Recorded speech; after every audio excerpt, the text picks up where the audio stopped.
Cost management का syllabus discuss. Last class में मैंने आपके साथ स्ट्रेटेजिक कॉस्ट मैनेजमेंट का सिलेबस डिस्कस किया था और मैंने आपको बताया था कि हमारा जो सिलेबस है वो क्या है और हम किस तरीके से उस सिलेबस को अपनी क्लासेस में कवर करने वाले हैं। तो आज हम अपना फर्स्ट चैप्टर स्टार्ट करेंगे, that is life cycle costing. हमारे स्टडी मटेरियल के अकॉर्डिंगली मैं बात करूं तो स्टडी मटेरियल के अकॉर्डिंगली ही हमारा स्टडी नोट नंबर 1 है और स्टडी नोट नंबर 1 का फर्स्ट पार्ट ही है life cycle costing. Sir, life cycle costing, वैसे तो मैंने आपको लास्ट क्लास में बताया था कि लाइफ साइकिल कॉस्टिंग जो चैप्टर है इसकी हमारे एग्जाम पॉइंट ऑफ व्यू से क्या रिलेवेंसी है। अगर मैं पास्ट एक्सपीरियंस के बेसिस पे बात करूं तो मिनिमम टू मिनिमम हमारे एग्जाम में 4 मार्क्स का क्वेश्चन इसमें से पूछा गया है और मैक्सिमम टू मैक्सिमम इसमें से 16 नंबर तक के क्वेश्चन एक सिंगल एग्जाम में पूछे हुए हैं। इसका मतलब आप ये कह सकते हो कि सर हर बार ये एग्जाम में क्वेश्चन आता है क्योंकि कम से कम 4 नंबर का क्वेश्चन पूछा हुआ है और ज्यादा से ज्यादा एग्जाम में 16 नंबर तक की वेटेज हो सकती है जो कि काफी हाई है। अगर मैं कहूं 100 नंबर के पेपर में 16 नंबर की वेटेज एक छोटे से टॉपिक की है, 16% वेटेज इस टॉपिक की है, तो वो काफी इंपॉर्टेंट चैप्टर बन जाता है।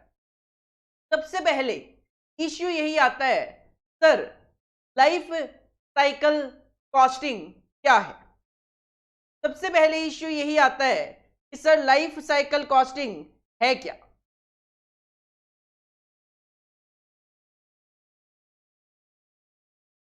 टॉपिक का नाम है लाइफ साइकिल कॉस्टिंग। आपके एग्जाम पॉइंट ऑफ व्यू से 4 to 16 मार्क्स की वेटेज।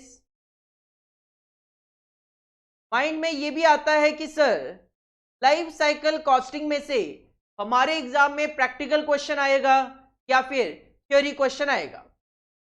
तो प्रैक्टिकल भी आ सकता है और थ्योरी भी आ सकता है। अगर पास्ट पेपर एनालाइज किए जाए तो हमारे एग्जाम में इस चैप्टर में से थ्योरी क्वेश्चंस भी आए हुए हैं और प्रैक्टिकल क्वेश्चंस भी आए हुए हैं। तो प्रैक्टिकल क्वेश्चन भी आ सकता है, थ्योरी क्वेश्चन भी आ सकता है।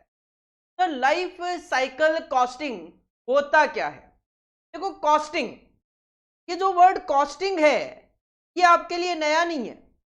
आप फाउंडेशन में ही पढ़ना शुरू कर देते हो, फंडामेंटल्स ऑफ अकाउंटिंग में ही आपके 20 मार्क्स का कॉस्ट अकाउंटिंग का पार्ट होता है। उसी में कॉस्टिंग का मीनिंग आ जाता है और कॉस्टिंग का सिंपल सा मतलब होता है एसर्टेनमेंट ऑफ कॉस्ट। कॉस्टिंग का मतलब ही होता है एसर्टेनमेंट ऑफ कॉस्ट, कि किसी चीज की कॉस्ट कैसे कैलकुलेट की जाए उसी को तो आप कॉस्टिंग बोलते हो। आपने इंटर में पढ़ा भी है, जॉब कॉस्टिंग में कॉस्ट कैलकुलेट करने का अलग तरीका है, कॉन्ट्रैक्ट कॉस्टिंग में अलग तरीका है, प्रोसेस कॉस्टिंग में अलग तरीका है और सर्विस कॉस्टिंग में अलग तरीका है। कॉस्टिंग का मतलब ही है कॉस्ट को कैलकुलेट करने का एक तरीका। लाइफ साइकिल कॉस्टिंग, देखो लाइफ जो होती है वो साइकिल्स में चलती है। लाइफ जो है वो साइकिल में चलती है। साइकिल का मतलब होता है स्टेजेस। लाइफ जो है वो कई स्टेजेस में चलती है। साइकिल का मतलब है स्टेजेस। जैसे हम ह्यूमंस जो हैं, हमारी लाइफ साइकिल क्या होती है, बचपन, फिर हम एडल्ट होते हैं, सिंपल बात कहूं पहले चाइल्ड, उसके बाद एडल्ट और उसके बाद ओल्ड और उसके बाद फाइनली डेथ। और स्टार्टिंग में आप बर्थ भी कंसिडर कर सकते हो।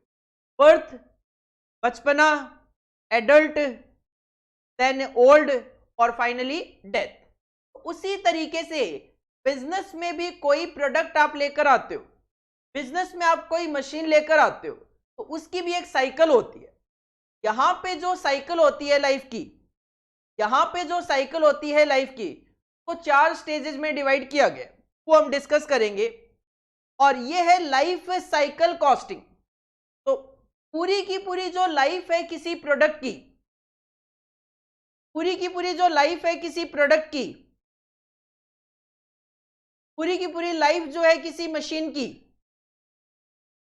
अगर आप किसी पूरी प्रोडक्ट की लाइफ के लिए कॉस्ट कैलकुलेट कर लो, आप कहो सर हम एक नया प्रोडक्ट लॉन्च करेंगे, प्रोडक्ट ए, उसकी लाइफ होगी 5 साल की, मतलब आप ये मान के चलते हो कि 5 साल के बाद वो प्रोडक्ट मार्केट से ऑब्सोलीट हो जाएगा। तो उस सिचुएशन में अगर आप उस 5 सालों के लिए उस प्रोडक्ट की कॉस्टिंग कर लेते हो स्टार्टिंग में ही, तो उसको नाम दिया गया लाइफ साइकिल कॉस्टिंग। तो लाइफ साइकिल कॉस्टिंग क्या है? कॉस्ट कैलकुलेट करने का तरीका, किसी प्रोडक्ट की पूरी लाइफ की कॉस्ट कैलकुलेट करने का जो तरीका है, that is known as life cycle costing. अब बुकिश लैंग्वेज में इसको किस तरीके से लिखा जाए वो हम यहां पे पढ़ लेते हैं एक बार। लाइफ साइकिल कॉस्टिंग क्या है? 3 पॉइंट में मीनिंग दिया गया है। Life cycle costing aims at cost ascertainment. किसकी कॉस्ट एसर्टेनमेंट? किसी प्रोडक्ट की, किसी प्रोजेक्ट की, etcetera over its projected life. अगर आप कहते हो प्रोडक्ट ए की लाइफ होगी 5 साल की, उस 5 साल के लिए उस प्रोडक्ट की कॉस्ट कैलकुलेट कर लेना ही लाइफ साइकिल कॉस्टिंग है। अगर आप कहते हो प्रोडक्ट बी की लाइफ 3 साल की होगी, तीनों सालों की अभी से कॉस्ट कैलकुलेट कर लो, वही लाइफ साइकिल कॉस्टिंग है। It is a system that tracks and accumulate the actual cost and revenue attributable to cost object, that is product, from its inception to its abandonment। Inception का मतलब होता है starting और अबंडनमेंट का मतलब होता है जब तक आप उसको छोड़ते नहीं हो। तो किसी प्रोडक्ट की स्टार्टिंग से लेकर एंड तक अगर आप कॉस्ट कैलकुलेट कर लेते हो तो बस वही लाइफ साइकिल कॉस्टिंग कहलाता है। समटाइम्स द टर्म्स, इसके लिए क्रेडल टू ग्रेव वर्ड भी यूज किया जाता है, वॉम्ब टू टॉम्ब कॉस्टिंग भी बोला जाता है। Convey the meaning of fully capturing all cost associated with the product from its initial to the final stages. देखो वर्डिंग क्या है, cradle to grave costing. Cradle क्या होता है? क्रेडल का मतलब होता है एक तरीके से बर्थ। क्रेडल का मतलब होता है बर्थ। क्रेडल का मतलब होता है बर्थ। और ग्रेव, ग्रेव आप समझते हो, ग्रेव वो होता है ना जिसमें मरे हुए आदमी को दफनाया जाता है। तो क्रेडल का मतलब होता है बर्थ और ग्रेव का मतलब होता है डेथ। किसी भी प्रोडक्ट की, प्रोजेक्ट की बर्थ से लेकर डेथ तक की कॉस्ट कैलकुलेट कर लेना लाइफ साइकिल कॉस्टिंग में कवर है। या फिर वॉम्ब टू टॉम्ब। वॉम्ब जब बच्चा गर्भ में होता है, मतलब एक तरीके से वॉम्ब का मतलब ही यहाँ पे बर्थ है और टॉम्ब का मतलब अगेन यहाँ पे डेथ से है। तो बस ये वर्डिंग्स है। लाइफ साइकिल कॉस्टिंग को आप क्रेडल टू ग्रेव कॉस्टिंग भी बोल सकते हो, वॉम्ब टू टॉम्ब कॉस्टिंग भी बोल सकते हो। सिंपल अगर मैं कहूं लाइफ साइकिल कॉस्टिंग क्या है, लाइफ साइकिल कॉस्टिंग में हम इंसेप्शन से लेकर एंड तक, इनिशियल से लेकर फाइनल स्टेज तक, या फिर इंसेप्शन से लेकर अबंडनमेंट तक की अगर कॉस्ट कैलकुलेट कर लें किसी भी प्रोडक्ट या प्रोजेक्ट की, तो उसको लाइफ साइकिल कॉस्टिंग नाम दिया गया। सर लाइफ साइकिल कॉस्टिंग का मीनिंग समझ में आ गया। अब इसमें कुछ मीनिंग और गिवन है। अब जो थ्योरी पार्ट है वो करवाऊंगा तो मैं सारा का सारे थ्योरी पार्ट में डिस्कस करूंगा, बट मैं अपने अकॉर्डिंगली डिस्कस करूंगा, उस सीक्वेंस में डिस्कस नहीं करूंगा जिस सीक्वेंस में आपके स्टडी मटेरियल में है। जैसे मुझे लगेगा आपको किस तरीके से, कब बेटर तरीके से आप उन चीजों को अंडरस्टैंड कर पाओगे, उसी के अकॉर्डिंगली मैं उन वर्डिंग्स को, उन मीनिंग्स को डिस्कस करूंगा। आते हैं नेक्स्ट मीनिंग पे, that is product life cycle. देखो लाइफ साइकिल कॉस्टिंग की मैं बात करूं तो स्पेसिफिकली वहां पे जरूरी नहीं है कि आप प्रोडक्ट वर्ड यूज करो, आप प्रोजेक्ट वर्ड यूज करो। बस हाँ बिजनेस के पॉइंट ऑफ व्यू से हम पढ़ते हैं तो प्रोडक्ट और प्रोजेक्ट वर्ड यूज कर लेते हैं। तो एक नया वर्ड ले आया, प्रोडक्ट लाइफ साइकिल। तो सिंपल सी मैं बात करूं, अगर आप एक प्रोडक्ट की इंसेप्शन से लेकर अबंडनमेंट तक की कॉस्ट कैलकुलेट कर लेते हो, वो भी as per cost accounting principles, तो हम उसको प्रोडक्ट लाइफ साइकिल कॉस्टिंग बोल देते हैं। 2 पॉइंट में यहां पे प्रोडक्ट लाइफ साइकिल का मीनिंग गिवन है। सर बिल्कुल ये थ्योरी पॉइंट नहीं है, बिल्कुल ये थ्योरी सब्जेक्ट नहीं है, बट किसी भी प्रैक्टिकल पॉइंट को समझने के लिए आपको थोड़ा सा बेस, थोड़ा सा थ्योरी कॉन्सेप्ट तो पता होना चाहिए। Product life cycle is a pattern of expenditure, sales level, revenue and profit over the period from new idea generation to the deletion of product from product range। Product life cycle क्या है? किसी product को बनाने का जब आपके mind में idea आता है, तब से लेकर जब तक वो प्रोडक्ट आप मार्केट से वापस विड्रॉ नहीं कर लेते कि अब ये मार्केट में ऑब्सोलीट हो जाएगा, इस बीच में जो भी एक्सपेंडिचर, जो भी सेल्स लेवल, जो भी रेवेन्यू, जो भी प्रॉफिट आपको लगता है जनरेट होगा, उसको कैलकुलेट कर लेना ही लाइफ साइकिल कॉस्टिंग का टारगेट है। Product life cycle spans the time from initial, starting में आपको करनी पड़ती है research and development on a product, to when customer servicing and support is no longer offered for the product. Starting होती है research and development से और ending होती है कि अब किसी तरीके का कोई कस्टमर सपोर्ट देने की जरूरत नहीं है क्योंकि प्रोडक्ट मार्केट में बिकना खत्म हो गया। For products like motor vehicles, this time Spain may range from 5 to 7 years। Normally आप देखोगे मार्केट में गाड़ी आती है तो वो 5 से 7 साल तक सरवाइव करती है, उसके बाद वो मार्केट से ऑब्सोलीट होना शुरू हो जाती है। क्यों? एडवांस्ड टेक्नोलॉजी की वजह से नए नए मॉडल में मार्केट में आ जाते हैं, जिसकी वजह से वो पुराने मॉडल मार्केट से आउट होते जाते हैं। फॉर सम बेसिक फार्मास्यूटिकल्स की बात करें, द टाइम स्पेन में बी मोर 7 to 10 years।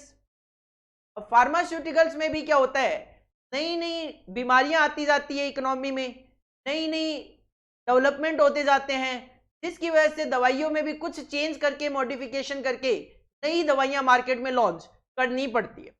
तो वो तो business to business, industry to industry एक लाइफ स्पैन होता है जो कि किसी प्रोडक्ट के लिए लाइफ साइकिल कहलाता है, किसी प्रोडक्ट के लिए लाइफ साइकिल कहलाता है। अभी जो लाइफ साइकिल होती है उसको मैं डिटेल में डिस्कस नहीं करूंगा, बट किसी भी प्रोडक्ट की जो लाइफ साइकिल होती है, किसी भी प्रोडक्ट की जो लाइफ साइकिल होती है वो 4 स्टेजेस में एनालाइज की जाती है। एक होती है इंट्रोडक्शन स्टेज, एक होती है growth stage, third is maturity and fourth is decline. अगर आप में से किसी ने OMSM ढंग से पढ़ा हो, अगर आप में से किसी ने ऑपरेशन मैनेजमेंट अच्छे से पढ़ा हो, तो ऑपरेशन मैनेजमेंट में हम ये लाइफ साइकिल पढ़ते हैं कि सबसे पहले क्या होता है, इंट्रोडक्शन स्टेज होती है। इंट्रोडक्शन स्टेज वो स्टेज होती है जब एक कंपनी नया प्रोडक्ट मार्केट में लॉन्च करती है, वो ऐसा नया प्रोडक्ट जो किसी और ने अभी तक लॉन्च ना किया हो। कुछ टाइम के बाद वो प्रोडक्ट करना शुरू होता है ग्रो, मार्केट में डिमांड बढ़ती है। एक टाइम ऐसा आता है मार्केट में डिमांड बढ़ती तो है लेकिन उस तेजी से नहीं बढ़ती जितना कि ग्रोथ स्टेज में बढ़ती है।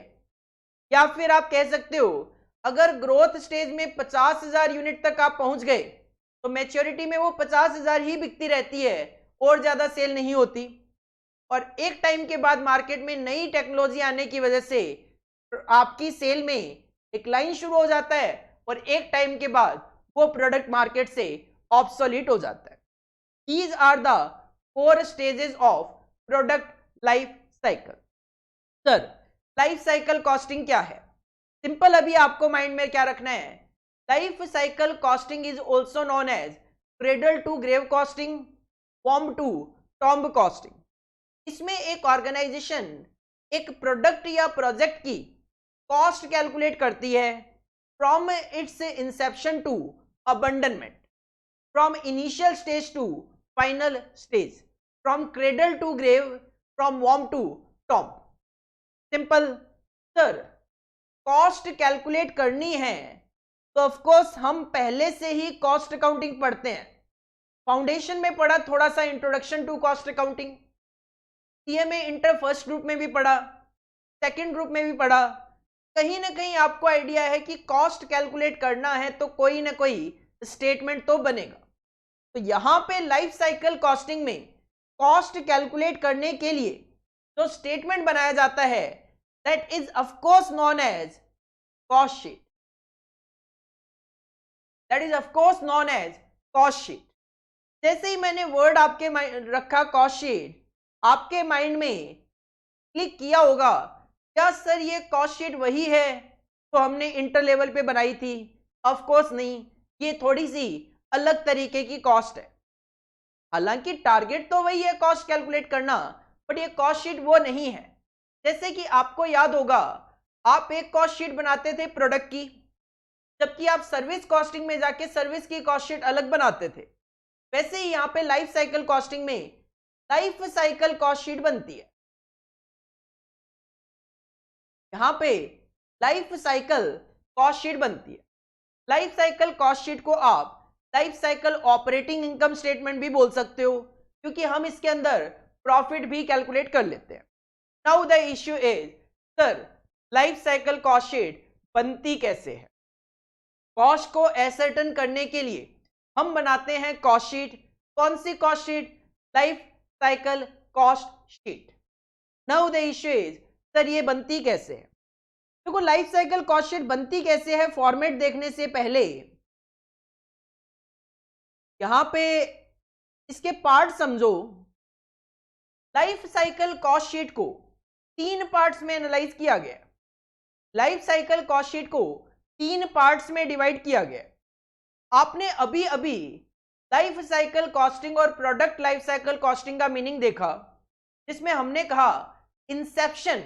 इंसेप्शन मतलब जब आपके माइंड में आइडिया आता है कि ये प्रोडक्ट हम लेकर आएंगे, तब से लेकर जब तक वो प्रोडक्ट मार्केट में ऑब्सोलीट ना हो जाए, तब तक के सारे खर्चे हम यहाँ पे कवर करने की कोशिश करते हैं। तो एक्चुअल में लाइफ साइकिल कॉस्ट शीट में जो खर्चे दिखाए जाते हैं वो 3 स्टेजेस में दिखाए जाते हैं। पहले जो खर्चे होते हैं उनको बोला जाता है pre production cost. Pre production cost, pre production कह दो, प्री मैन्युफैक्चरिंग कह दो, एक ही बात है। प्री प्रोडक्शन और प्री मैन्युफैक्चरिंग का मतलब है मैन्युफैक्चरिंग स्टार्ट होने से पहले के खर्चे। और मैन्युफैक्चरिंग स्टार्ट होने से पहले के खर्चों की अगर मैं बात करूं, नॉर्मली प्रोडक्ट की डिजाइनिंग करना, उस पर रिसर्च एंड डेवलपमेंट का खर्चा लगाना, ये नॉर्मली खर्चे होते हैं जो किसी प्रोडक्ट पे मैन्युफैक्चरिंग से पहले आपको लगाने पड़ते हैं। जब ये खर्चे हो जाते हैं उसके बाद आप प्रोडक्शन करना शुरू कर सकते हो। जब आप प्रोडक्शन करना शुरू करते हो तो जो खर्चे आते हैं that is known as production cost. Production cost कह दो, मैन्युफैक्चरिंग कॉस्ट कह दो, एक ही बात है। प्रोडक्शन कॉस्ट हमें पता है नॉर्मली क्या होती है, मटेरियल, लेबर, ओवरहेड, ये जो खर्चे हैं these are covered in production cost. अब प्रोडक्शन भी हो गया तो उसके बाद बेचना भी तो है, दैट इज आफ्टर प्रोडक्शन, या जिसको आप पोस्ट मैन्युफैक्चरिंग कॉस्ट बोल सकते हो, पोस्ट प्रोडक्शन कॉस्ट बोल सकते हो। पोस्ट प्रोडक्शन कह दो, पोस्ट मैन्युफैक्चरिंग कह दो, एक ही बात है। मैन्युफैक्चरिंग के बाद के खर्चे जो कि नॉर्मली क्या होंगे, मार्केटिंग से रिलेटेड खर्चे, एडवर्टीजमेंट के खर्चे, डिस्ट्रीब्यूशन से रिलेटेड खर्चे, कस्टमर को सर्विस देने से रिलेटेड खर्चे, ये सारे के सारे आप कवर कर सकते हो। तो life cycle cost sheet 3 parts में बनती है। सबसे पहले उसमें शो किया जाता है pre manufacturing cost, then manufacturing cost, then post production cost. Cost का टोटल कर लेते हैं और अगर आप सेल्स में से कॉस्ट को माइनस करोगे तो ऑफ कोर्स आपको प्रॉफिट मिल जाएगा। सर किस तरीके से बनानी है, क्या फॉर्मेट है, तो इसके लिए हम हेल्प ले लेते हैं अपनी बुक की। थ्योरी सारी कराऊंगा जो भी इसमें मैंने लिखी है, बट लास्ट में, क्योंकि कहीं ना कहीं पहले मेरा टारगेट है 16 नंबर का अगर क्वेश्चन एग्जाम में आता है तो किस तरीके से हैंडल किया जाए। थ्योरी आएगी, 4 नंबर की आएगी, कैसे लिखनी है वो हम यहाँ पे ऑफ कोर्स डिस्कस कर लेंगे। फॉर्मेट ऑफ कॉस्ट शीट, और ये कॉस्ट शीट किसकी है? ये लाइफ साइकिल कॉस्टिंग की कॉस्ट शीट है। आप इसको लाइफ साइकिल कॉस्ट शीट बोल सकते हो, आप इसको लाइफ साइकिल कॉस्ट शीट बोल सकते हो। अगर आपसे लाइफ साइकिल इनकम स्टेटमेंट पूछा जाए तो भी यही बनाना है। अगर आपसे लाइफ साइकिल बजट बनाने के लिए बोला जाए तो भी यही बनाना है। कॉस्ट शीट कह दो, इनकम स्टेटमेंट कह दो, बजट कह दो, लाइफ साइकिल में तीनों के लिए एक ही स्टेटमेंट बनाना है। तो कॉलम में हम नॉर्मली ये स्टेटमेंट बना लेते हैं, पर्टिकुलर्स और अमाउंट। दो कॉलम में हम ये स्टेटमेंट बना लेते हैं, पर्टिकुलर्स और अमाउंट। और हमें ये भली भांति पता है, अगर मैं अपने रेवेन्यू दैट इज सेल्स में से कॉस्ट माइनस कर दूं तो मैं पहुंच जाऊंगा प्रॉफिट पे। नॉर्मल कॉन्सेप्ट है, सेल में से कॉस्ट माइनस करोगे प्रॉफिट पे पहुंच जाएंगे। अब लाइफ साइकिल कॉस्टिंग में जो कॉस्ट है उसको 3 पार्ट में शो किया जाता है।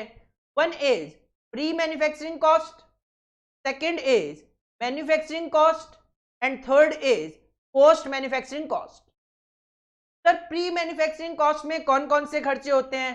Normally research and development, planning से रिलेटेड खर्चे, डिजाइनिंग से रिलेटेड खर्चे, R&D, planning and designing.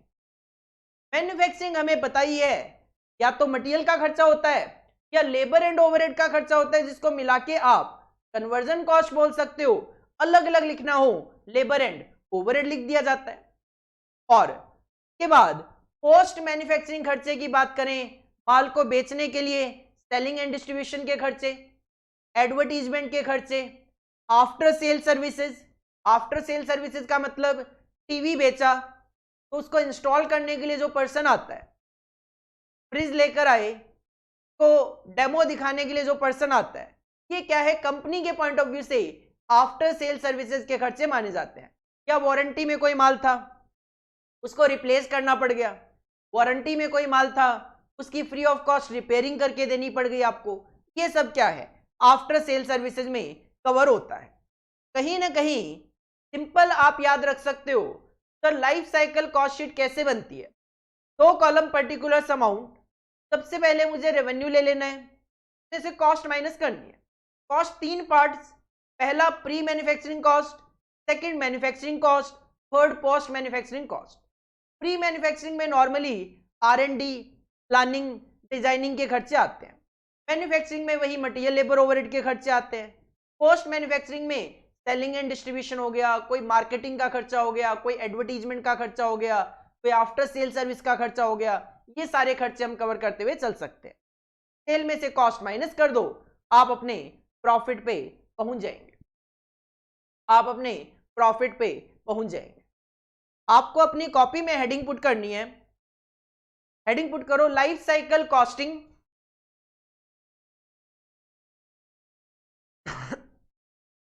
Heading put करो लाइफ साइकिल कॉस्टिंग। ये जो स्लाइड है आपके सामने, ये स्लाइड आप कॉपी कर लो। इस स्लाइड में क्या बातें छुपी हुई है? सर 4 से लेकर 16 नंबर तक का क्वेश्चन एग्जाम में आ सकता है, प्रैक्टिकल भी आ सकता है, थ्योरी भी आ सकता है। लाइफ साइकिल कॉस्टिंग का मतलब होता है कि प्रोडक्ट किसी मशीन की कॉस्ट को कैलकुलेट करना, वो भी पूरी की पूरी लाइफ के लिए। कॉस्ट को कैलकुलेट करने के लिए हम बनाते हैं लाइफ साइकिल कॉस्ट शीट, और life cycle cost sheet 3 parts में बनती है। फिर कॉस्ट 3 पार्ट्स में शो की जाती है, प्री प्रोडक्शन, प्रोडक्शन और पोस्ट प्रोडक्शन कॉस्ट। इस स्लाइड को कॉपी करो सबसे पहले।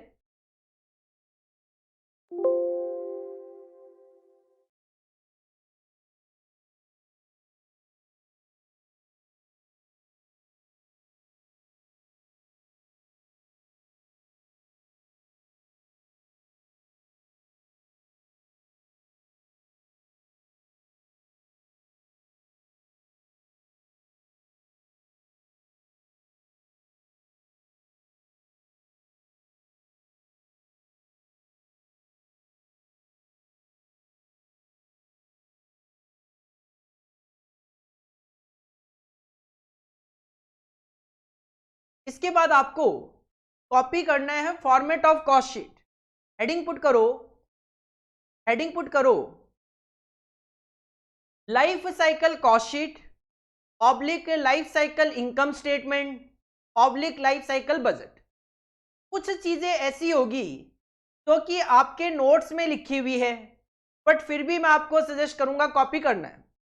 मैं आप पे बर्डन नहीं डाल रहा कॉपी करने का कि आप लाइफ साइकिल कॉस्टिंग का मीनिंग कॉपी करो, नहीं, कोई जरूरत नहीं है, आप एग्जाम टाइम पे यहां से पढ़ सकते हो। मैं आप पे बर्डन नहीं डाल रहा कि प्रोडक्ट लाइफ साइकिल का मीनिंग कॉपी करो, आप यहां से पढ़ सकते हो, बट मैं आप पे बर्डन डाल रहा हूं कि फॉर्मेट ऑफ कॉस्ट शीट यहां पे लिखा हुआ है, फिर भी आप खुद अपने हाथों से लिखो, क्योंकि हमें उस पे क्वेश्चंस करने हैं जो कि 16 नंबर तक जा सकते हैं। कहीं ना कहीं कुछ चीजें मैं आपको खुद बोल के बताऊंगा, ये चीजें नोट्स में लिखी हुई होते हुए भी आपको कॉपी करनी है। हेडिंग पुट कर लो life cycle cost sheet, life cycle income statement, life cycle budget. और ये फॉर्मेट जो है कॉस्ट शीट का, जो कि हम लाइफ साइकिल कॉस्टिंग में अप्लाई करने वाले हैं, इसको आप कॉपी कर लो।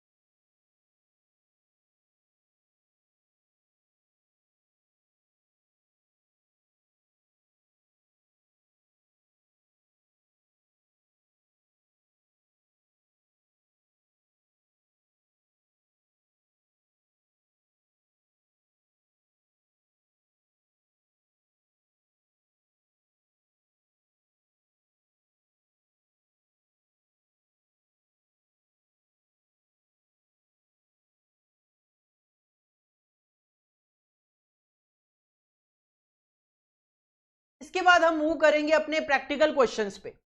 लाइफ साइकिल कॉस्ट शीट कैसे बनती है वो हमने देख लिया, अब इसका प्रैक्टिकल एप्लीकेशन देखना है।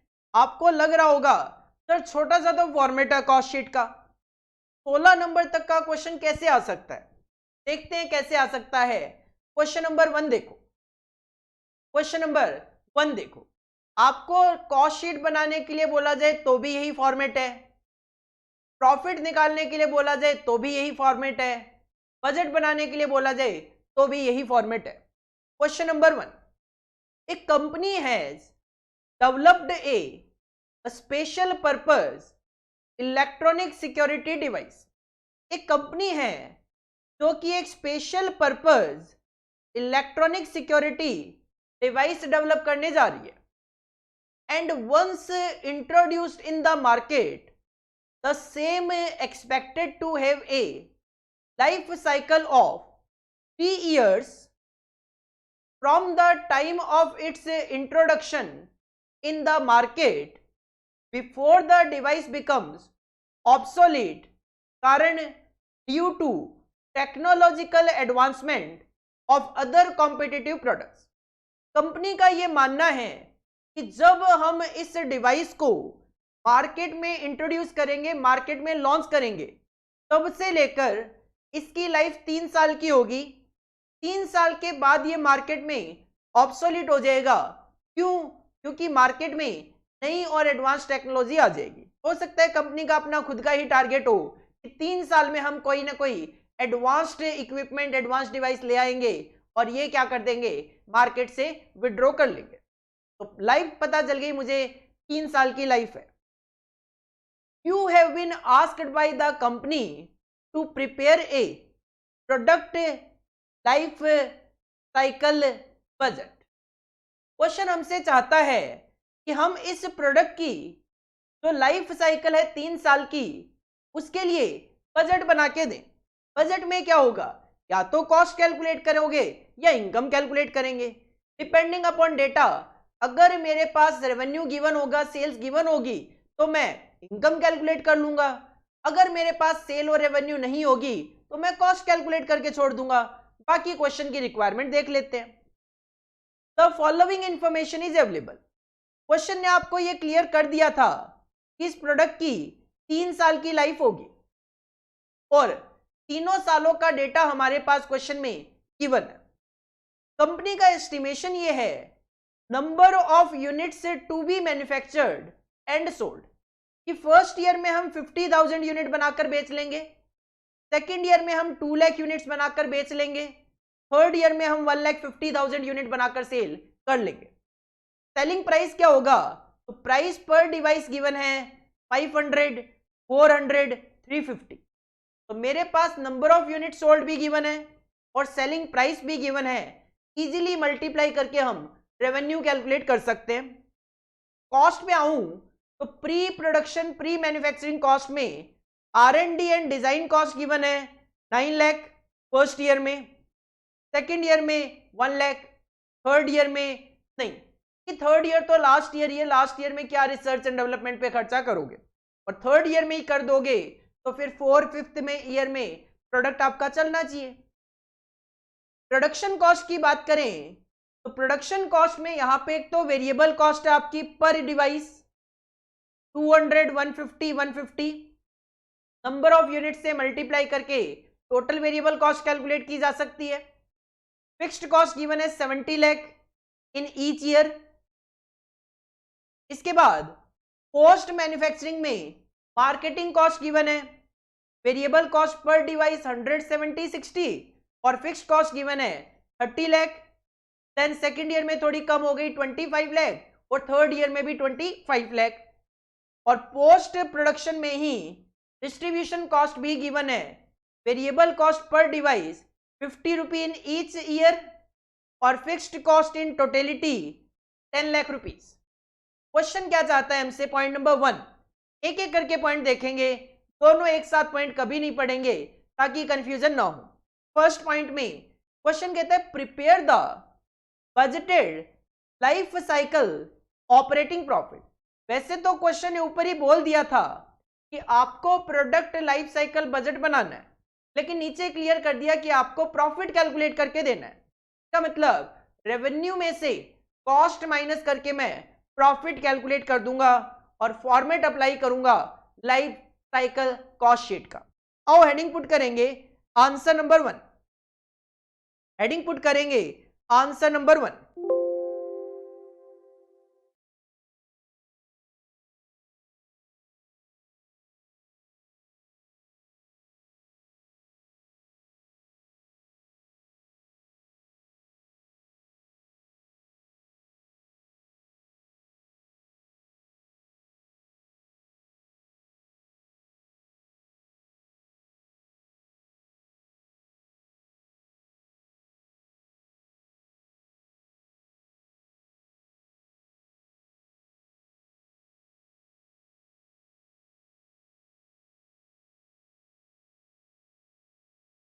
हेडिंग पुट करेंगे आंसर नंबर 1 और हमें बनानी है लाइफ साइकिल कॉस्ट शीट। तो आप यहां पे लाइफ साइकिल बजट भी बोल सकते हो, लाइफ साइकिल कॉस्ट शीट भी बोल सकते हो, लाइफ साइकिल इनकम स्टेटमेंट भी बोल सकते हो। पर्टिकुलर्स और अमाउंट कॉलम में ये आपका स्टेटमेंट चलता है। पर्टिकुलर्स तो लेना ही है अपने को। पर्टिकुलर्स के अलावा इस क्वेश्चन में 3 सालों का आपके पास अलग अलग डेटा गिवन है। तो ये हो जाएगा हमारा ईयर 1, ये हो जाएगा आपका ईयर 2 और ये हो जाएगा आपका ईयर 3। अगर कोई कंपनी या प्रोडक्ट का नाम है तो कंपनी तो एक कंपनी है, special purpose electronic security device है, तो ऐसे कोई प्रोडक्ट का नाम भी नहीं है। तो आप सिंपल लाइफ साइकिल बजट लिख सकते हो। 4 कॉलम यहाँ पे बनेंगे पर्टिकुलर्स और 3 सालों के लिए अलग अलग year 1, year 2, year 3। As per format सबसे पहले हम कंसीडर करेंगे रेवेन्यू। एज पर क्वेश्चन आप कह रहे हो कि 50,000 यूनिट हम सेल करेंगे फर्स्ट ईयर में एट द रेट ऑफ 500। तो फर्स्ट ईयर में 50,000 आप यूनिट सेल करेंगे at the rate of 500। Second year में आपका एस्टिमेशन है 2 लाख यूनिट सेल हो जाएगी at the rate of 400। At the rate of 400 और थर्ड ईयर में 1,50,000 यूनिट सेल होगी 350 पे, 1,50,000 यूनिट सेल होगी at the rate of 350। Calculate करो जरा, 50,000 into 500 that will come 25 crore, that will come 25 crores। 2 lakh into 400 8 crore।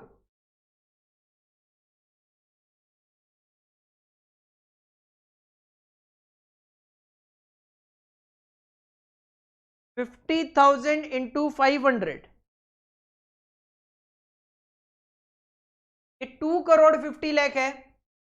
First year में cell जो है कम ही होती है, ज्यादा तो नहीं होती, 2 करोड़ 50 लाख ही है।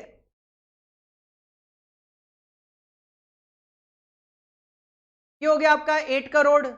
लास्ट में फिर से आपकी सेल गिरेगी, that is 5 crore 25 lakh. Actual में होता क्या है, ये है आपका इनिशियल स्टेज, इंट्रोडक्शन स्टेज, उसमें सेल आपको कम देखने को मिलेगी। देन आप ग्रोथ स्टेज में पहुंच जाते हो, तो ग्रोथ स्टेज में आपकी सेल बूम करती है। देन डिक्लाइनिंग स्टेज में चले जाते हो, आपकी सेल कम होनी शुरू हो जाती है, या मैच्योरिटी स्टेज में कम होनी शुरू हो जाती है। जिससे मुझे आइडिया लग गया कि ईयर 2 में सेल ज्यादा होगी, ईयर 1 में सेल कम होगी। नॉर्मली ऐसा होता है, किसी क्वेश्चन में आ जाए तो कोई बात नहीं। रेवेन्यू में से आप माइनस करोगे कॉस्ट। कॉस्ट को हम यहां पे 3 पार्ट में शो करते हैं। सबसे पहले हम शो करते हैं pre manufacturing cost. Pre manufacturing cost की मैं बात करूं तो क्वेश्चन में प्री मैन्युफैक्चरिंग कॉस्ट एक सिंगल गिवन है, R&D and design cost. R&D that is research and development and design cost. कितनी कितनी गिवन है क्वेश्चन में, this is given 9 lakh, 1 lakh और नील। 9 लाख, 1 लाख और 0। प्री मैन्युफैक्चरिंग के बाद आती है manufacturing cost. Manufacturing cost as per question, manufacturing cost that is production cost में वेरिएबल कॉस्ट गिवन है। सबसे पहले तो हम लिखेंगे variable cost. Variable cost, variable cost में पर डिवाइस गिवन है 200। 50,000 यूनिट आप सेल करेंगे, बनाएंगे, 200 वेरिएबल कॉस्ट आएगी। तो 50,000 इंटू 200। सेकेंड ईयर में 2 लाख यूनिट आप प्रोड्यूस करेंगे, वेरिएबल कॉस्ट होगी 150। 2 लाख इंटू 150। थर्ड ईयर में 1,50,000 यूनिट्स आप प्रोड्यूस करेंगे, वेरिएबल कॉस्ट है 150। 1,50,000 यूनिट्स मल्टीप्लाई बाय 150, कैलकुलेशन कर लो। 50,000 into 200 that will be 1 crore. That will be 1 crore. 2 lakh into 150 क्या आ जाएगा, 3 करोड़।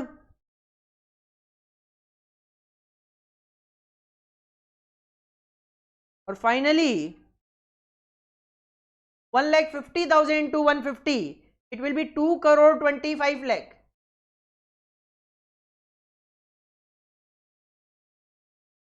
2 करोड़ 25 लाख। मैन्युफैक्चरिंग कॉस्ट में ही वेरिएबल के बाद है फिक्स्ड कॉस्ट, हर साल में 70 lakh. Fixed cost each year में it is 70 lakh. First year, second year and third year. इसके बाद नेक्स्ट है मार्केटिंग कॉस्ट, जो कि पोस्ट मैन्युफैक्चरिंग कॉस्ट का पार्ट हो जाएगा, तो हम लिखेंगे पोस्ट मैन्युफैक्चरिंग कॉस्ट। मैन्युफैक्चरिंग लिखो, प्रोडक्शन लिखो, एक ही बात है। आप चाहो तो प्री प्रोडक्शन, प्रोडक्शन और पोस्ट प्रोडक्शन वर्डिंग यूज कर सकते हो, चाहो तो प्री मैन्युफैक्चरिंग, मैन्युफैक्चरिंग और पोस्ट मैन्युफैक्चरिंग यूज कर सकते हो, एक ही बात है। पोस्ट मैन्युफैक्चरिंग में हमारे पास गिवन है मार्केटिंग कॉस्ट, तो हम सबसे पहले लिखेंगे मार्केटिंग कॉस्ट। हम सबसे पहले लिखेंगे मार्केटिंग कॉस्ट। और क्वेश्चन में आप देखोगे मार्केटिंग कॉस्ट भी वेरिएबल और फिक्स्ड अलग अलग है। Variable cost per device given है, मार्केटिंग कॉस्ट में भी हम लिखेंगे वेरिएबल कॉस्ट, जो कि पर यूनिट के अकॉर्डिंगली है। कितना कितना, मार्केटिंग वेरिएबल कॉस्ट है 100 रुपी, नंबर ऑफ यूनिट है 50,000, तो 50,000 इंटू 100।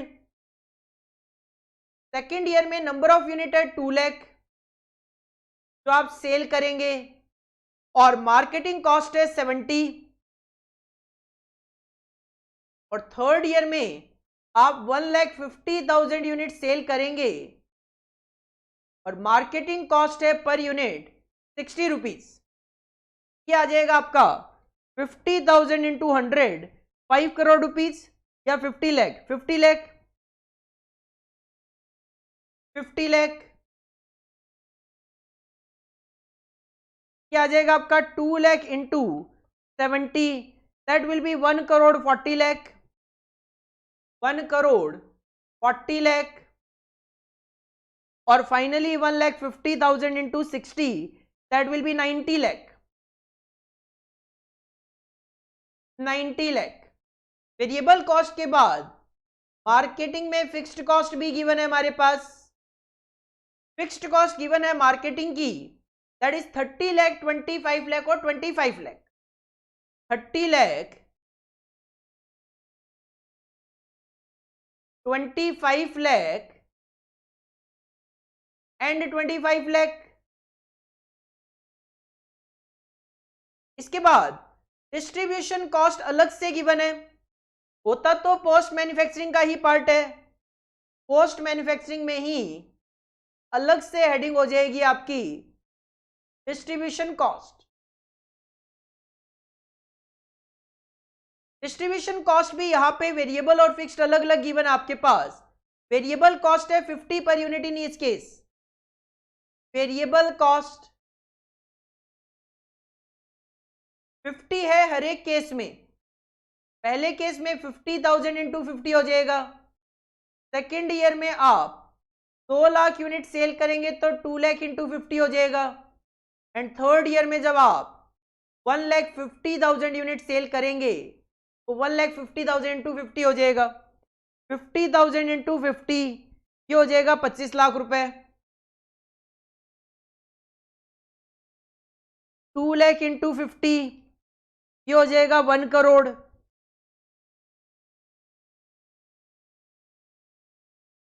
लास्ट केस में 1,50,000 into 50, 75 lakh,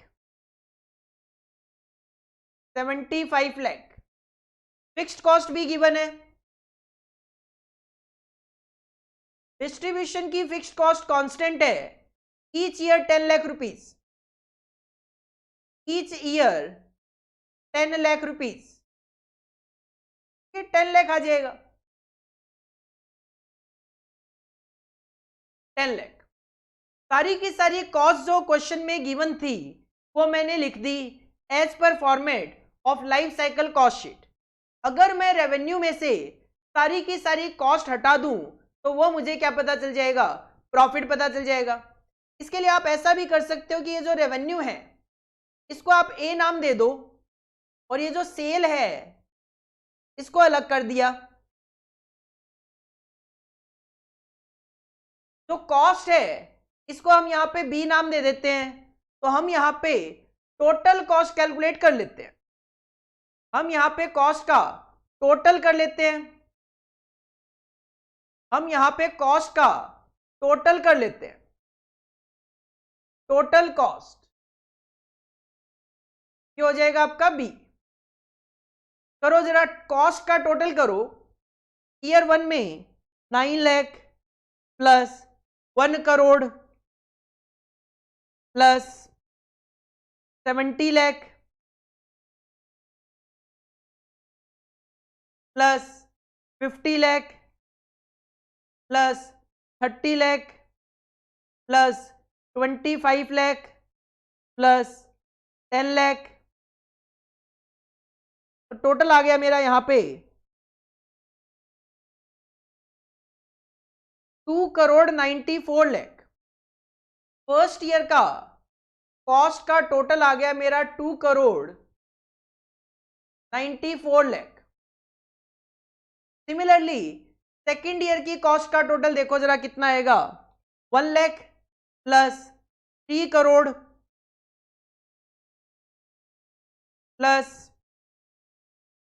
70 lakh plus 1 crore 40 lakh plus 25 lakh plus 1 crore plus 10 lakh, क्या आ गया आपका 6 करोड़ 46 लाख। सेकेंड ईयर में कॉस्ट का टोटल आ गया 6 crore 46 lakh. Similarly third year की कॉस्ट का टोटल करो 2 करोड़ 25 लाख प्लस 70 लाख प्लस 90 लाख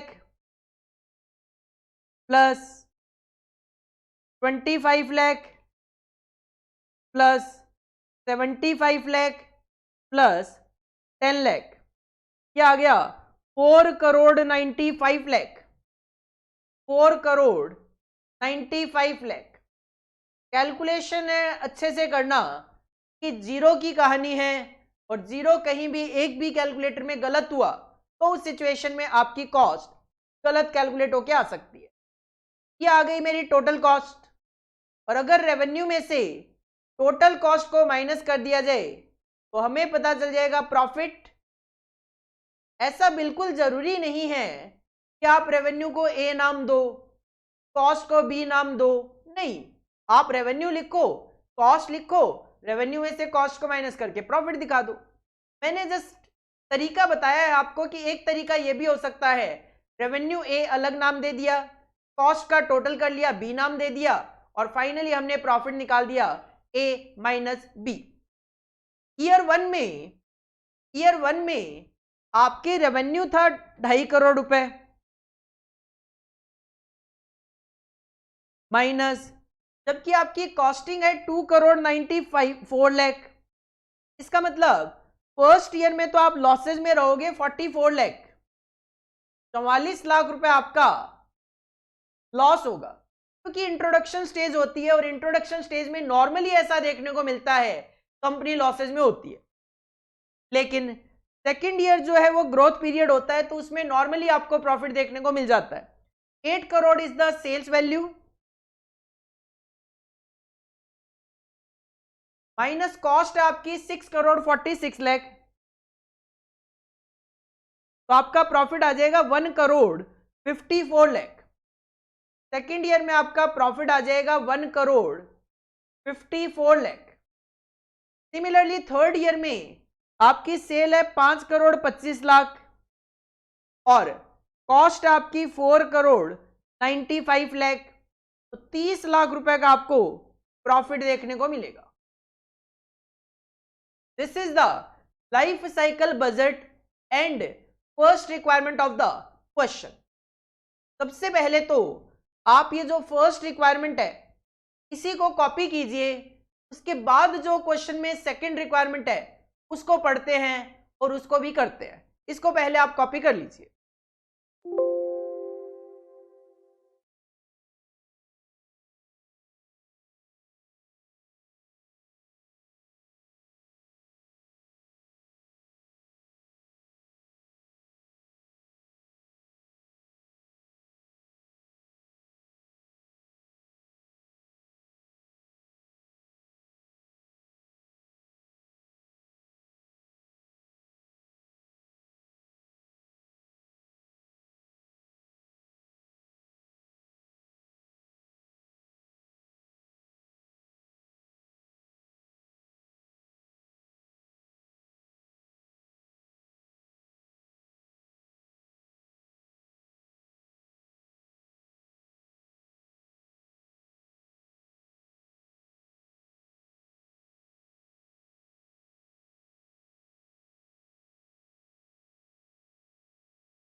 के बाद अगर हम सेकंड रिक्वायरमेंट देखें क्वेश्चन की, सेकंड रिक्वायरमेंट में कुछ चेंजेस किए गए हैं।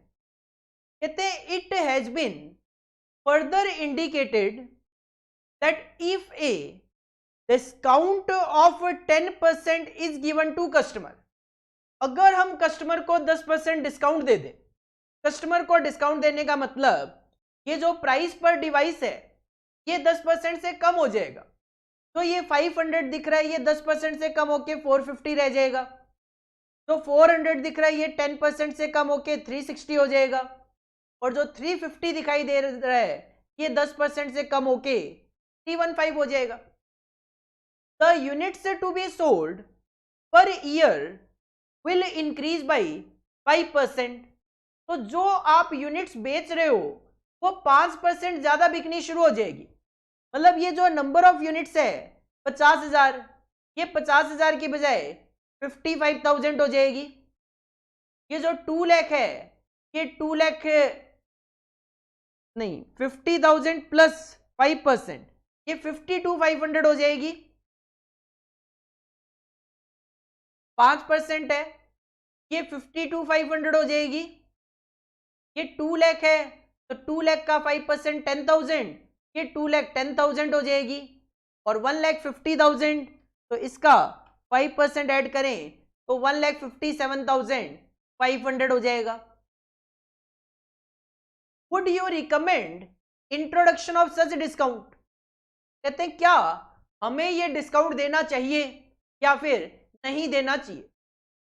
अब केवल और केवल माइनर सा चेंज करने की वजह से हमें दोबारा से पूरी की पूरी लाइफ साइकिल कॉस्ट शीट बनानी पड़ेगी। सर ऐसा क्यों? क्वेश्चन ने केवल और केवल सेलिंग प्राइस और नंबर ऑफ यूनिट सोल्ड में ही तो चेंज किया है, नो डाउट, लेकिन इससे क्या हुआ, R&D की कॉस्ट पे कोई फर्क नहीं आया।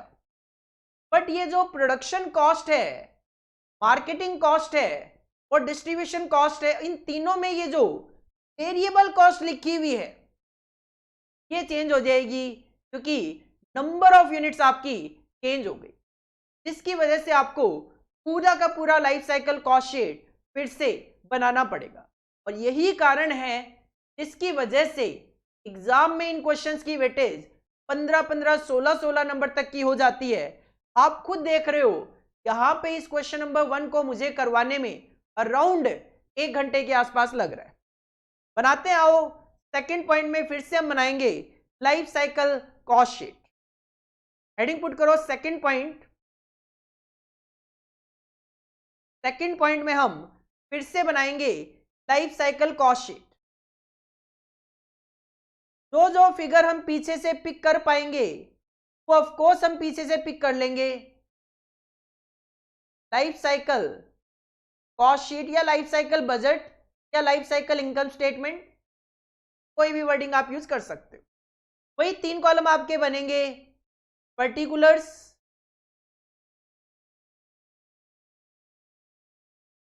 Year 1, year 2 and year 3। Year 1, year 2 and year 3। सबसे पहले हम कंसिडर करते हैं रेवेन्यू।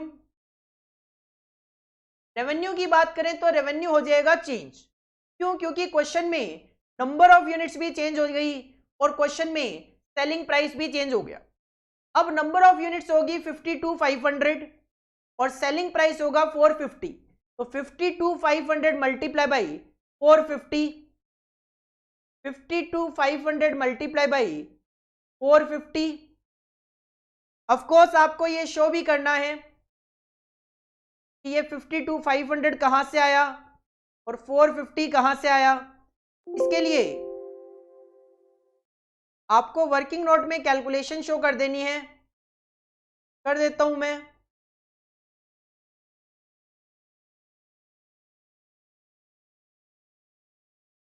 वर्किंग नोट में मैं कैलकुलेशन शो कर देता हूं। क्वेश्चन ने कहा था कि आपको डिस्काउंट देना है 10% का। मैं यहां पे शो कर देता हूं selling price after discount. Selling price after discount year 1, year 2 and year 3। Discount से पहले क्वेश्चन में सेलिंग प्राइस लिखे हुए हैं 500, 400, 350, 500, 400, 350। क्वेश्चन कहता है डिस्काउंट दे देंगे 10% का, दे दो 10% का डिस्काउंट, हमें क्या फर्क पड़ता है? बस वो फर्क ही तो बताना है हमें कि क्या फर्क पड़ता है। ये हो जाएगा फर्स्ट ईयर में 450, सेकेंड ईयर में इट विल बी 360 और थर्ड ईयर में it will B 315। Number of units after discount, अगर आप डिस्काउंट देते हो तो उस सिचुएशन में नंबर ऑफ यूनिट्स आप कितनी बनाओगे और बेचोगे वो भी शो कर देते हैं, year 1, year 2 and year 3। Before discount आप सेल कर पाते थे 50,000, 2 lakh and 1,50,000 units, 50,000 units, 2 lakh units and 1,50,000 units. As per question number of units आपकी डिस्काउंट देने की वजह से 5% ज्यादा बिकनी शुरू हो जाएगी। अच्छी बात है ये तो ईयर 1 में आप सेल कर पाओगे 50-500 यूनिट्स, सेकेंड ईयर में आप सेल कर पाओगे 2,10,000 यूनिट्स और थर्ड ईयर में आप सेल कर पाएंगे 1,57,500 यूनिट्स।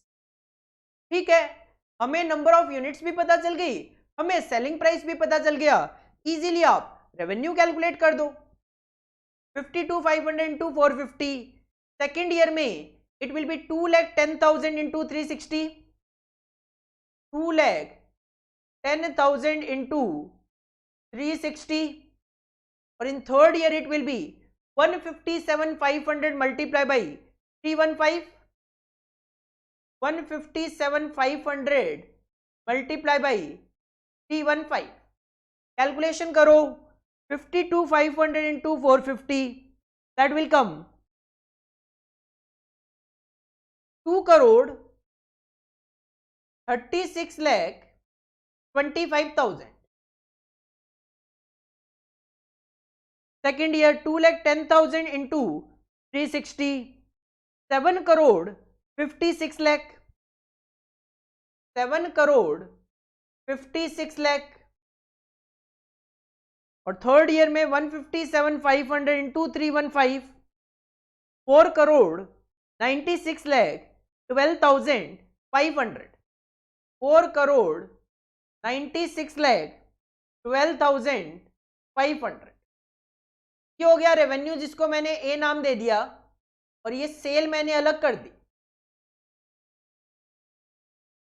अब मैं कॉस्ट कैलकुलेट करूंगा जो कि ऑफ कोर्स रेवेन्यू में से माइनस करूंगा। कॉस्ट हम 3 पार्ट में कैलकुलेट करेंगे। सबसे पहले आप लिखोगे प्री मैन्युफैक्चरिंग कॉस्ट। क्वेश्चन में मुझे याद है प्री मैन्युफैक्चरिंग कॉस्ट में केवल और केवल एक खर्चा है, that is research and development and designing cost.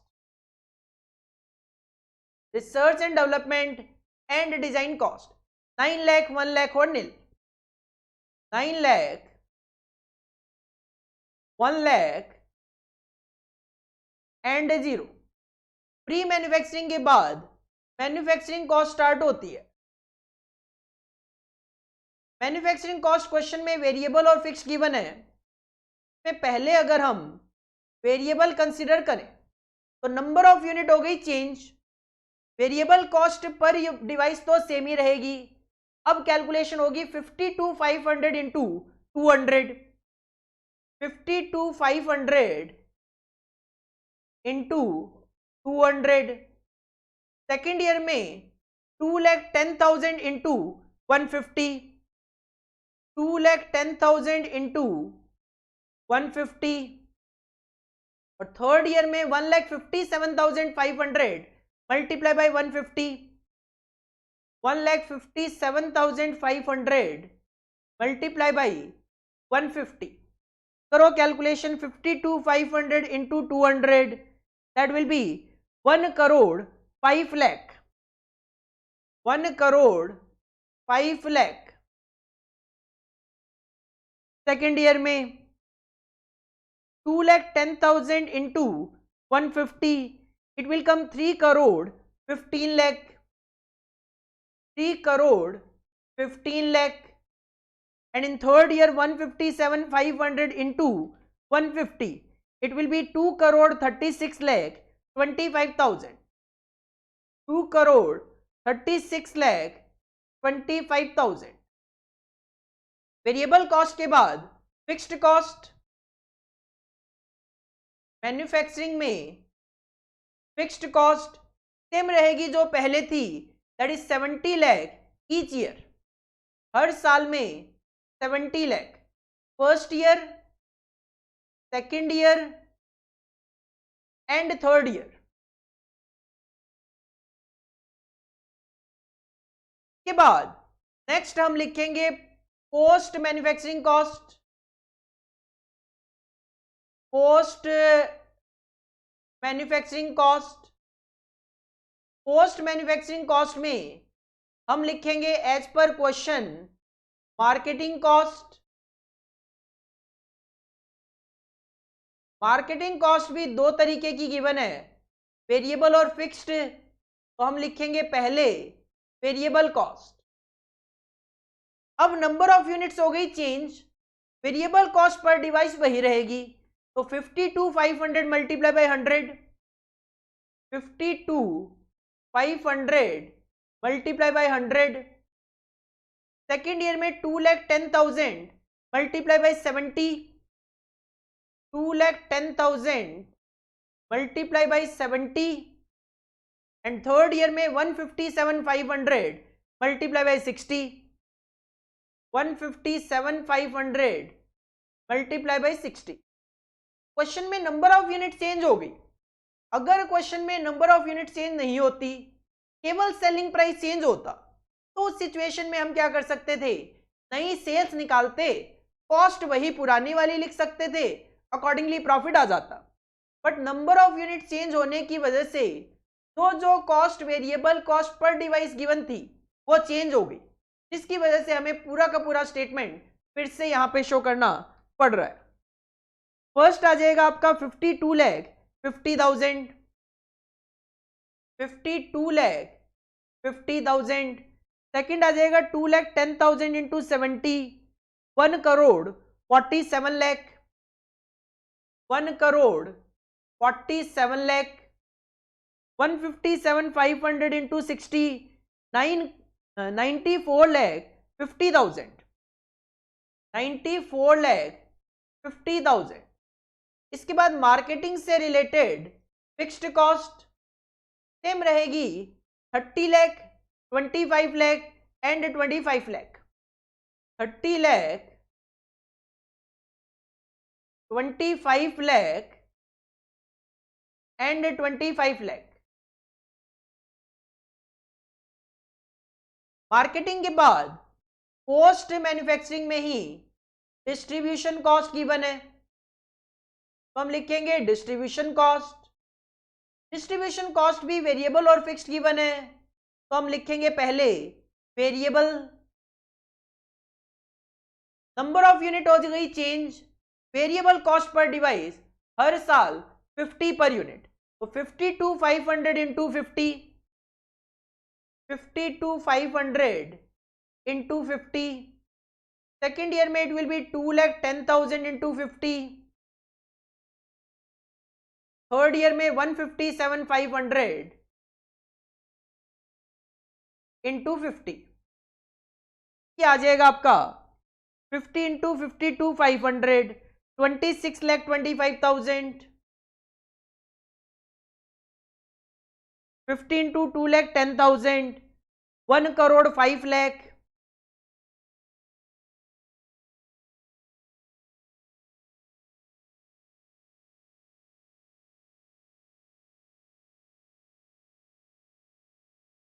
और लास्ट आ जाएगा आपका 157,500 into 50, 78,75,000,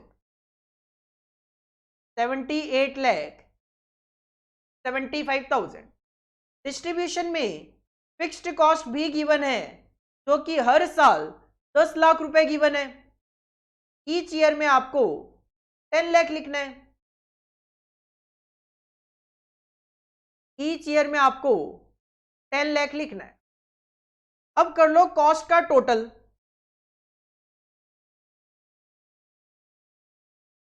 अब कर लो कॉस्ट का total, that is total cost को मैं यहां पे बी बोल दूंगा। ध्यान से और अच्छे से कैलकुलेट करो total cost.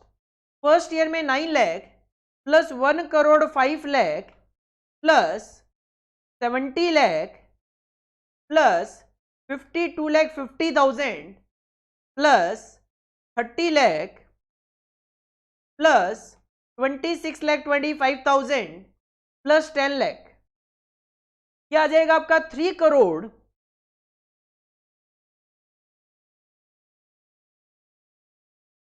2,75,000, 3,02,75,000।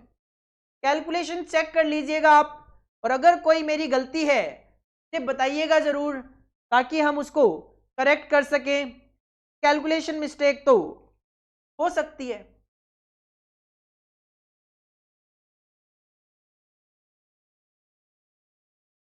Plus 70 lakh plus 1 crore 47 lakh plus 25 lakh plus 1 crore 5 lakh plus 10 lakh, क्या आ जाएगा 6 करोड़ 73 लाख। यहाँ पे कई बार बच्चे क्वेश्चन पूछते हैं कि सर क्या हम फिगर्स को 1000 में या लैक्स में लिख सकते हैं? जैसे आप टॉप पे लिख दो ऑल फिगर्स इन 1000 और ये जो 3-3 जीरो है वो हटाते जाओ। बिल्कुल कर सकते हो, कोई प्रॉब्लम नहीं है, कोई इश्यू नहीं है। थर्ड ईयर में 2 crore 36,25,000 plus 70 lakh plus 94,50,000 plus 25 lakh plus 78,75,000 plus 10 lakh. Last आ गया थर्ड ईयर में 5 करोड़ 14,50,000, 5 करोड़ 14,50,000, 5 करोड़ 14,50,000। अब अगर रेवेन्यू में से टोटल कॉस्ट हटा दी जाए तो हमें प्रॉफिट पता चल जाएगा हर साल का। यहां पे प्रॉफिट ए माइनस बी, प्रॉफिट ए माइनस बी। ए है आपका फर्स्ट ईयर का 2 करोड़ 36,25,000 माइनस कॉस्ट आपकी 3 करोड़ 2,75,000, तो लॉस आएगा ऑफकोर्स 66,50,000। फर्स्ट ईयर में लॉस आ रहा है 66,50,000 का। सेकेंड ईयर में रेवेन्यू है, सेल्स है 7 करोड़ 56 लाख और कॉस्ट है माइनस 6 करोड़ 73 लाख, तो ये प्रॉफिट आ जाएगा आपका 83 लाख का, 83 लाख का। और थर्ड ईयर में 4 crore 96,12,500, this is the revenue minus cost है आपकी 5 करोड़ 14,50,000। लास्ट ईयर में भी लॉस आ गया 18,37,500, 18,37,500। अब क्वेश्चन ने तो पूछा था कि सर डिस्काउंट दे या नहीं दे, तो देखो इसके लिए आपको क्या देखना पड़ेगा, आपको ये देखना पड़ेगा कि यहां पे टोटल लाइफ साइकिल प्रॉफिट या लॉस कितना है। फर्स्ट पॉइंट में जब आपने कैलकुलेशन करी तो हमने कहा फर्स्ट ईयर में 44 लाख का लॉस, सेकेंड ईयर में 1 करोड़ 54 लाख का प्रॉफिट और थर्ड ईयर में 30 लाख का प्रॉफिट। मतलब लाइफ की मैं बात करूं तो पूरी लाइफ में 1 करोड़ 40 लाख का प्रॉफिट, 1 करोड़ 40 लाख का प्रॉफिट, 1 करोड़ 40 लाख का प्रॉफिट आ रहा था फर्स्ट पॉइंट के अकॉर्डिंगली। अगर हम डिस्काउंट दे दें, अगर हम डिस्काउंट दे दें तो फिर टोटल लाइफ साइकिल प्रॉफिट कितना है या लॉस कितना है? तो आप यहां पे देख सकते हो कि 66,50,000 का लॉस, 83 लाख का प्रॉफिट, फिर 1837,500 का लॉस। तो ये तो नेट मेरा 187,500 का लॉस है। तो इसका मतलब ये है कि पहले तो मुझे प्रॉफिट दिखाई दे रहे थे फर्स्ट पॉइंट में, सेकंड में मुझे लॉस दिखाई दे रहे हैं। इसका मतलब रिकमेंडेशन आपकी क्या होगी? रिकमेंडेशन होगी, क्वेश्चन की रिक्वायरमेंट थी would you recommend introduction of such discount, तो हम कहेंगे discount should not be introduce, discount should not be introduced due to losses। कि डिस्काउंट में आपको लॉसेस हो रहे हैं, इसकी वजह से हम डिस्काउंट को रिकमेंड नहीं करेंगे। तो आपके पास ये जो टोटल दिखाने का तरीका है, ये भी दो तरीके हो सकते हैं। एक ऑप्शन तो आपके पास ये है कि जब आपके पास इस तरीके से कई साल गिवन हो तो आप क्या कर सकते हो, एक लास्ट में टोटल का कॉलम भी बना सकते हो, पर्टिकुलर्स, ईयर 1, ईयर 2, ईयर 3 और टोटल का कॉलम। या फिर दूसरा ऑप्शन आपके पास ये है, आप क्या कर सकते हो, जब कैलकुलेशन कर लो तीनों सालों की तो उसके नीचे टोटल शो कर दो। कैसे भी शो करो, दोनों ही वैलिड माने जाते हैं। हेडिंग पुट करनी है, हेडिंग क्या पुट करनी है, सेकंड पॉइंट के अकॉर्डिंगली आपने life cycle cost sheet copy करनी है। कॉपी करो।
ये था आपका क्वेश्चन नंबर 1 का आंसर।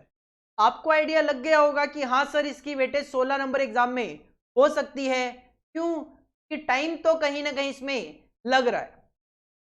के बाद क्वेश्चन नंबर सेकंड हो गया, थर्ड हो गया, नो डाउट आप ट्राई करके देख सकते हो, नो डाउट आप ट्राई करके देख सकते हो, बट फिलहाल के लिए मैं आपको होमवर्क नहीं दे रहा।